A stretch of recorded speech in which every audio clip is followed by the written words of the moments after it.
Irmãos, a paz do Senhor Jesus. Vou ter que fazer um vídeo aqui rápido e breve, porque meu celular está travando. Vou ser muito objetivo no que eu vou falar aqui. Eu estava na empresa e o rapaz me fez uma pergunta. Foi no sábado, se não me falha a memória, ou foi na sexta. Acho que foi na sexta-feira. Sexta-feira ele fez uma pergunta muito interessante. Ele disse assim para mim: se o diabo estava no céu, em um lugar que não existe pecado, como que ele conseguiu pecar em um local que não tinha pecado? Eu falei, boa pergunta. Quando ele fez essa pergunta, eu orei para Deus. Falei, Senhor, e agora o que eu falo? Porque, irmão, o próprio Jesus disse que o Espírito Santo que nos ensina. Então, por isso que eu orei a Deus, porque não é eu, é o Espírito Santo que me ajuda a entender. Quando ele fez essa pergunta, irmão, escuta só essa pergunta que ele fez. Vou repetir para você poder entender. É uma pergunta muito interessante. Ele disse assim, para mim na empresa: se o diabo estava no céu, em um lugar que não existe pecado, como que ele conseguiu pecar em um local que não existe pecado? Boa pergunta. Quando ele fez essa pergunta aí, automaticamente eu orei ao Senhor e Deus me colocou a resposta na boca. Eu li para ele Ezequiel 28:15, que diz assim: você era perfeito em seus caminhos, desde o dia em que foi criado, até que se achou iniquidade em você. Nós sabemos que essa passagem está se relatando acerca de Lúcifer, acerca do diabo. Só que se você parar para pensar no que está escrito no versículo, percebe? Você era perfeito em seus caminhos. O inimigo era perfeito no caminho dele, quando ele estava no céu. Até que se achou iniquidade em você. A palavra iniquidade significa constância no erro, constância no pecado. Então percebe que o diabo, ele gerou iniquidade dentro dele. Porque percebe que está escrito em Ezequiel 28:15. Diz assim: você era perfeito em seus caminhos, desde o dia que foi criado, até que se achou iniquidade em você. Então percebe que o pecado foi gerado dentro dele. E qual foi o local que ele gerou o pecado? Isaías 14. Se você tomar a leitura de Isaías 14, no versículo de número 13, está escrito assim: você dizia no seu coração: subirei aos altos céus, erguerei o meu trono acima das estrelas de Deus, e me assentarei no monte da Assembleia, no ponto mais elevado do santo monte. Subirei mais alto que as nuvens, serei semelhante ao Altíssimo. Percebe que o diabo, ele queria ser semelhante a quem? Ele queria ser semelhante a Deus. Ele pensava isso dentro do coração. Então percebe, ele está no céu, só que ele próprio que gerou o pecado. Ou seja, ele está num ambiente que não tem pecado, mas ele criou o pecado dentro do coração dele. Eita Jesus. Quando eu falei isso pro rapaz, irmão, ele estalou o olho desse tamanho e falou: rapaz, que pergunta, que resposta, aliás. Porque percebe comigo o detalhe, irmão. Boa pergunta que ele fez. Para pensar, o diabo está no céu, irmão. É um lugar que não existe pecado. E como que ele conseguiu pecar? Só você ler Ezequiel 28:15, depois você lê Isaías 13 e 14.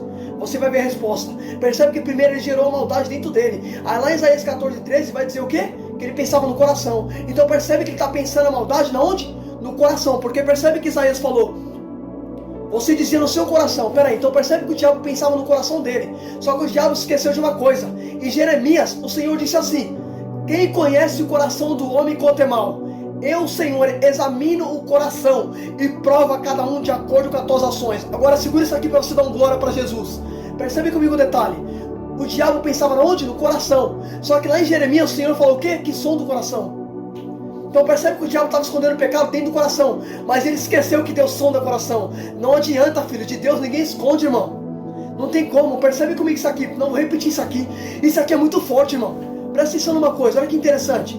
Ele pensava no coração dele: subirei a mais altas nuvens, serei semelhante ao Altíssimo. Tudo isso ele pensando no coração dele, a soberba dele, ele querendo se exaltar, ele querendo ser semelhante a Deus. Só que Deus falou, irmão: não há ninguém semelhante a mim. Irmão, Deus é único.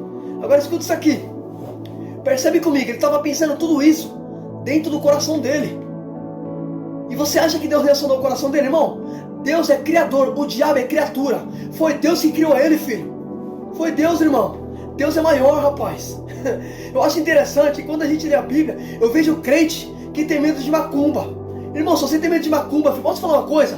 Só para você poder entender, você que tem medo de macumba, escuta isso aqui que eu vou te falar. Você sabia que o diabo não faz nada se Deus não permitir? Eu vou te provar na Bíblia. Você quer ver uma coisa?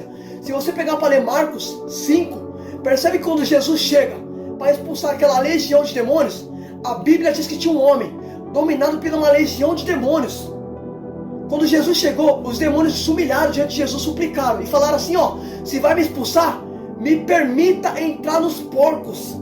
Por que o diabo escolheu um porco? Eu já expliquei sobre isso aqui. Porque porco é um animal sujo. Satanás habita em lugar sujo. O diabo habita em lugar sujo. Por isso que ele escolheu um animal sujo, um animal impuro. Só que escuta isso aqui. para você dar um glória para Jesus. Percebe comigo um detalhe. Percebe que quando ele fala assim, você vai me expulsar? Me permita entrar onde? Nos porcos. E a Bíblia diz, e Jesus permitiu. Então percebe que para ele entrar no animal, ele pediu permissão para Deus. E você acha que para ele tocar na gente, tem que pedir permissão para Deus também? Jesus disse que a gente vale muito mais que os animais, rapaz. Se ele pediu permissão para entrar em um porco, que é um animal, você acha que para tocar na gente também tem que pedir permissão? Filho, só você ler Jó. Oh, glória, aleluia, meu Deus é maior do que tudo, rapaz. Se você souber quem é Deus mesmo, a Bíblia diz em Tiago, você crê que existe um Deus só? Pois até os demônios creem e tremem. A Bíblia diz que os demônios tremem diante de Deus, filho, porque eles sabem quem é Deus. Eles estavam lá em cima, eles são caídos, eles habitavam no céu. Só que porém Deus expulsou ele por causa do pecado, por causa da maldade. Só que percebe um detalhe, irmão. Eu não sei nem por que eu estou falando isso aqui. Eu ia parar em Isaías 14, mas não sei por que eu estou falando isso. Eu sei que a palavra de Deus não volta vazia, porque o Senhor disse no livro de Isaías, assim como a chuva desce do céu e dá pão, e rega a terra e dá pão que semeia, assim são minhas palavras, não voltará para mim vazia, assim antes fazer o que me apraz. Fica com essa palavra e reflita nisso em nome de Jesus. Deus abençoe a sua vida.